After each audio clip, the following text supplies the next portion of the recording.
Hello my good people, mambo vipi? Mko poa? Naona sasa jamani, wanaelekea kufunga wiki ya 3. Jumanne watapata chanjo ya Newcastle. Jumanne watafunga wiki ya 3. Na tuko mfuko wa 3 wa starter. Tuko mfuko wa 3 wa starter na huu mfuko utafika mpaka Jumanne. Jumanne si kesho. Kesho ndo wanafunga wiki 3. Na tuko mfuko wa 3. Mfuko wa 3 utatupeleka mpaka wiki ya 4 inapoanza. Kwa hiyo kwa mwezi mmoja saso 100 unawalisha starter 4 kwa mwezi mmoja. Starter 4. Sawa Mwezi mmoja starter 4.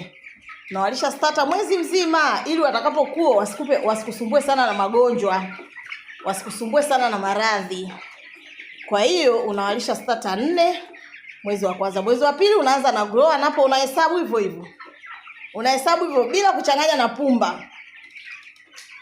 Lengo ni kukusaidia wewe wasije wakakusumbua sana na maradhi. Ukiwalisha pumba mapema watakusumbua sana na maradhi.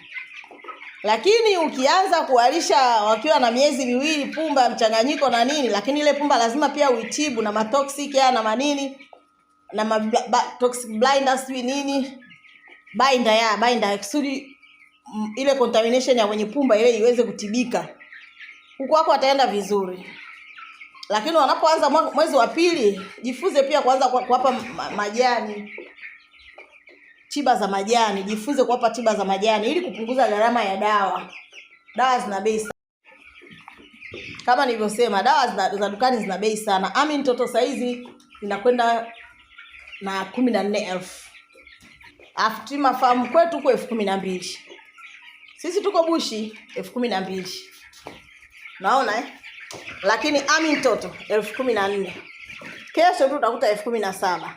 Jifunzeni kuwapa dawa za majani, dawa za mimea. Zinasaidia sana, hasa ukiwa unawapa kama kinga kabla hawajaanza kuugua. Yaani jenga routine.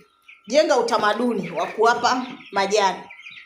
Jenga utamaduni, sio mboga. Nazungumzia majani kama dawa za mwarobaini, nazungumzia aloe vera, majani ya mapera, nazungumzia vitu kama hivyo. Kwa sababu zile ni tiba. Kama unaweza kupata zile sunga, wengine wanaita mchunga zile, walishe. Unaona? Mimi huwa naagizaga vijana wanaenda kuningolea huko mtoni huko, mizigo wananiletea. Wape wale, zile huwa ni dawa.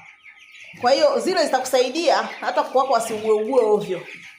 Zitakusaidia hata kuepuka na gharama za kununua dawa za madukani, dawa za viwandani. Kwa hiyo ni wewe tu kujipanga. Sasa wetu wanakwenda kufunga wiki ya 3 kesho. Na wako mfuko wa 3 wa starter. Jioni tayari wameshakula na bado mfuko upo kama robo 3 hivi wa starter. Wa 3 huo upo kama robo 3. Kwa hiyo naamini utatupeleka. Ile starter ya mfuko wa 4 ile nafikiri itabaki kwa ajili ya bata watakao totolewa. Siku si nyingi. Kwa hiyo hao wakishafunga mwezi hawatamaliza starter ya 4 yote. Lazima itabaki kwa ajili ya kulelea vifaranga vya bata watakao totolewa wiki ijayo, si wiki 2 zijazo, kitu kama hivyo. I love you so much. Ombi langu tu usisahau kusubscribe, kushare, kucomment, support. Support yako ni muhimu sana. Hawa ni Saso. Hawa Saso wametoka